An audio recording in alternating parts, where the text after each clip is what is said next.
I'm mentally exhausted. We are talking about choking in the NBA, or the opposite of choking being clutch. Choking being the inability to finish the game and win. As if the game becomes more difficult the less time is on the clock. Obviously, this is just how a player responds to pressure. When adrenaline is running through his body and the stakes are high, does it negatively affect his game or does it positively affect his game? So the better high pressure performers are called clutch players. Some players actually need that pressure to give their full effort. But it really sucks if you're a well-accomplished athlete with a lot of success, but you have one or two games or moments that end up defining you as someone who cannot meet expectations. For instance, in the Super Bowl 51, the Falcons were leading the Patriots 28-3 at halftime, but the Patriots went on a 31-point scoring run in the second half, and they won the game 34-28. This is the biggest comeback in Super Bowl history. The Falcons didn't manage the clock properly. They committed multiple holding calls, and of course, Matt Ryan and the Falcons didn't score a single point in the second half. I really felt bad for Matt Ryan. He was the quarterback and he actually had a pretty solid Super Bowl, but the team just couldn't finish. So now when I think of Matt Ryan, I think of him as the guy that won the league MVP and then almost won a Super Bowl the same year. Then on the other side of that game, you have to admire the Patriots and Tom Brady, who came back from a 25-point deficit at halftime. Brady leading multiple drives down the field for touchdowns, throwing for 466 yards in total. The defense forcing fumbles and forcing punts, and Julian Edelman's miracle catch at the 2-minute mark. The Patriots had been there before. They were comfortable in the Super Bowl. The Falcons just weren't. Now let's talk about some NBA examples. The first thing I was wondering is who is an example of a player who is okay, decent, a role player, but really delivered when it mattered. The guy I came up with is Robert Horry. A lot of you probably don't even know about Robert Horry. He was never on an All-NBA team, never was an All-Star. He only averaged 7 points, 4 rebounds, and 2 assists for his career. But he was in the league for 16 seasons and he won 7 championships. That's more than Michael Jordan. That's more than Kareem Abdul-Jabbar. Even though he was never a star on the court, there's a reason he helped the Rockets, the Lakers, and the Spurs all win multiple championships. He delivered 20 points in Game 3 of the 1995 Finals, shooting 40% from 3, with 9 rebounds, 4 assists, 2 blocks, and a steal. This was a night where Drexler and Olajuwon were kinda off. They weren't playing real well. But Horry carried the team to a victory 106-103. Then we got this 3-point shot in the Western Conference Championships of 2002. This is where he got the nickname Big Shot Bob, even though I'll be honest, I've never heard him called that before. Then the biggest shot of his career was in Game 5 of the 2005 Finals, where he came off the bench, but finished the game with 21 points. So this is why I think of Robert Horry as one of the most underrated players of all time and possibly the most underrated clutch player of all time. So I think the best example in NBA history of a player who was an exceptional player, but couldn't get it done when it mattered most is Karl Malone. Statistically, in accolades-wise, Karl Malone is one of the greatest players of all time. I would assume most of you aren't aware or have forgotten that Karl Malone won 2 league MVPs. He was an 11-time first-team All-NBA player, a 14-time All-Star, and a 4-time All-Defensive player. Obviously, there's a reason he's not talked about a lot because of the sins of his past, probably a topic for another video. He's also not talked about because he's a mean, dirty player, and the people that do talk about sports don't really like him or admire him. But the main reason I don't think anyone really talks about his accomplishments is because he never really won anything. There's really no great moments to speak of with Karl Malone, or at least that he was on the good end of. Malone did make the finals with the Jazz in 1997 and 1998, where he played the Bulls both times. In Game 1 of the 1997 finals, Karl Malone missed 2 crucial free throws at the end of the game, followed by a Michael Jordan game winner to make matters worse. This prompted Scottie Pippen to say this after the game.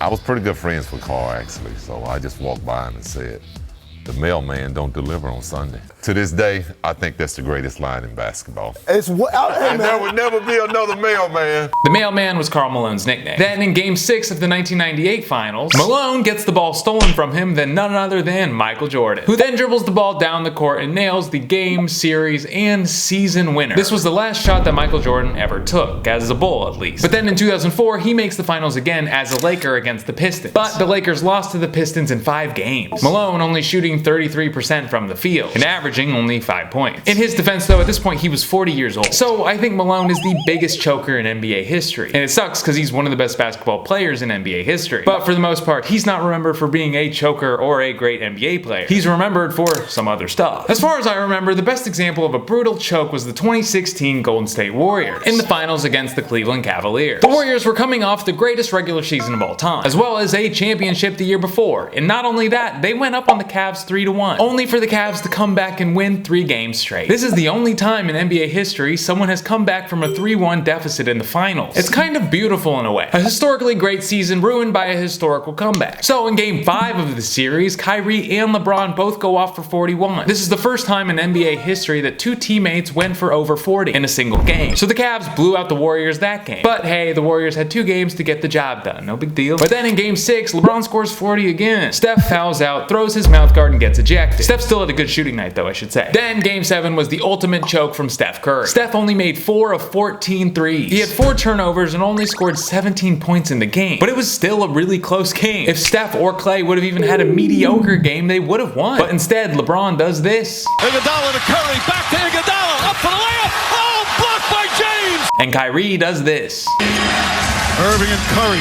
one-on-one. Irving puts it up. It's good. Kyrie Irving from downtown. So I don't think the Cavs really had that much pressure. The Warriors were supposed to win. They'd won the year before, and the team had only gotten better. The Cavs were supposed to lose, so they played faster, and they played looser, and they did way more risky stuff. They took significantly more risks because there wasn't a lead to hold on to. It was now or never, and all those risks broke their way. I think the Warriors caved under the pressure of their potential. So the NBA.com has these stats called clutch stats. You can look at them online. They're really fun. These stats are only accumulated in the last 5 minutes of the game, and only when the score is within 5, or if it's overtime. These are the events that occur under the most amount of pressure, because everything changes when your heart rate goes up. Your ability to focus on a task is directly affected by how fast the blood is flowing through your body. When your heart rate increases, it gives you the ability to sort of slow time down and process things more quickly. But if your heart rate goes over a certain threshold, you start to lose your motor skills and sometimes, occasionally, even your vision. We saw Ron Holland under a lot of pressure a few weeks ago, at the end of the Pistons-Bucks game. No time left on the clock, he had 2 chances to make a free throw and win the game for the Pistons. He blew both of them, but he's a rookie. That's par for the course. Better for him to miss those shots now than when it matters later in his career. Right now, leading the league in clutch points is actually Tyrese Maxey. Tyrese Maxey has a lot of time to rack up those points because the Sixers are in a lot of close games. So he has a lot of clutch time under his belt. So Maxey is a really clutch player, but the Sixers are losing those games, so I don't really care. I like to look at clutch stats of the games that the team won. I think it's a better indicator of who's actually a clutch performer. And right now, the Pacers are the most clutch team. Mathurin, Halliburton, and Turner have put up some serious clutch numbers this season. So I would consider the Pacers the Robert Horry of the 24-25 season. Thus far, at least, when I'm recording the video. Or when I did the research for the video, rather. But regardless of clutch stats, I don't think any of the voters look for him when they're looking at the Clutch Player of the Year award. I think the last 2 seasons, they just look at a player who's had some buzzer beaters. Alright, thank you for being here. I think this was a suggestion. I'm not exactly sure.